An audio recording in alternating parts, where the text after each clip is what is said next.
Now we get to the whole topic of personalized medicine. It probably has revolutionized cancer treatment. The infrastructure, however, required for its seamless adoption into daily medicine, people say needs a makeover. Policy changes to be sure you can get the personalized treatment that you want. And they say one challenge is handling the huge amount of pharmacogenomic data being generated and its interpretation. Is that something with which you would agree? I think there's a lot in that statement. So to kind of wholesale agree to it, I would say no. But let me dissect some of that Sure. out a bit. So if we think about what we know and we don't know, I would say, there are areas in personalized medicine that we're pretty sure we know what we know. We've talked a lot today about KRAS. We've talked a lot today about other molecular markers and other tests. But having said that, I think there's an area that's still under discussion. I mean, we have a whole category of test results called variations of unknown significance, which by definition says we really don't know. So I think there's a category that says we know, we don't know, and perhaps there's probably some shades of gray in there between that are subject to change, and we've seen that somewhat.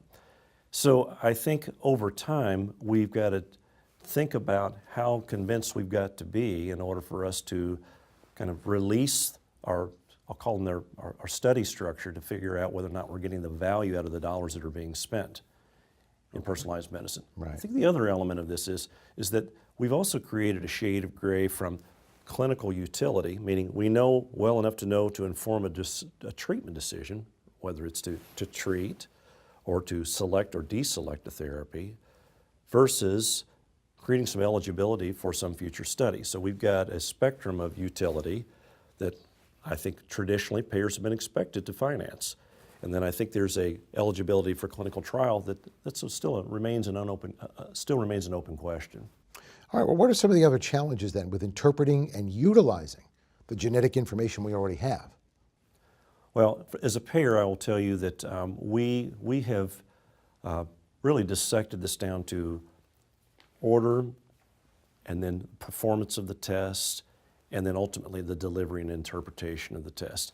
So I would tell you it's been an interesting journey over the past 3 or 4 years, watching tests that were ordered by folks who ultimately never delivered the test result back to the patient. It was passed on or wasn't passed on to the folks who would be able to use that for medical decision making. So the other area that I see that's going to be very interesting and that's unfolding is the continued persistence in direct-to-consumer marketing, and making sure that not only do they get the information in a way that is timely, that can influence treatment decisions, but also that this context that we were talking about earlier is very well developed. It really takes informed consent to a new level to say, how can we use this information in such a way and be sure or not so sure, or that we maybe don't even want to know whether or not someone's going to respond to therapy. So if you already know, for instance, that you're going to treat with chemotherapy because you have a 1% chance of responding to chemotherapy, well, then you don't need a test. But if you're really deciding not to treat based on a test result, well, that's a far different discussion, because you really need to make sure that if you're deciding not to treat, that you're not living with regret later on because of your unknown risk tolerance and unknown understanding of probability. And then we add the challenges to all of this presented to you by Medicare reimbursement policies. Are they barriers to the newer technologies? Well, we're a Medicare Advantage plan, and I would say, in short, we're obliged to provide the coverage that's in front of us. So I would say, at least in that line of business, that they dictate a lot of the coverage policy that we're, again, obliged to follow. Mm-hmm. Newer drugs, newer technologies are increasingly expensive. I think that's one of the 500-pound gorillas on the table. This is a lot of money. And bringing a drug to market, bringing a new test to market, it costs a lot of money.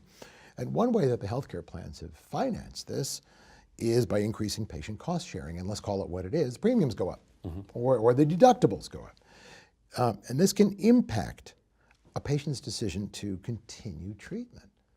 Can this go on forever? I mean, what's happening here?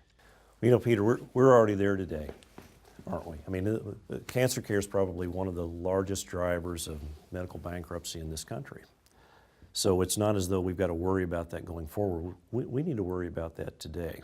And there's a multi-stakeholder conversation to be had around price sensitivity, what's important to patients, at what point do options and choices become an area where we really have to take a closer look at and begin to ask ourselves some very difficult questions.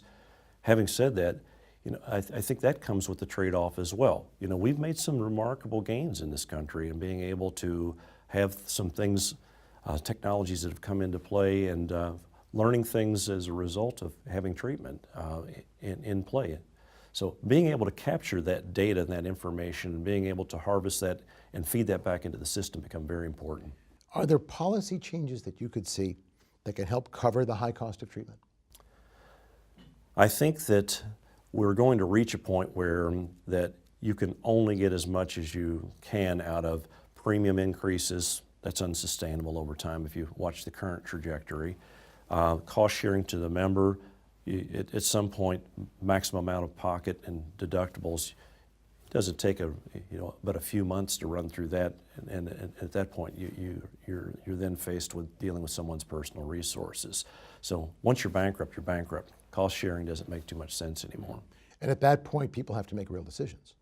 And some of those decisions are life and death. Do I want to eat, have shelter, educate my kids, or pay for my chemotherapy and extend my life? Those are terrible decisions. And again, I think we're there today, and I think what has changed, and I'm very optimistic will continue to change, is that we'll continue to have the dialogue around the impact that it's having on folks. I think that the advocacy groups are doing a great job at bringing that to light. And we hear it from members too on a daily basis. So that's not a policy discussion. That's a real life, someone fighting for their life discussion.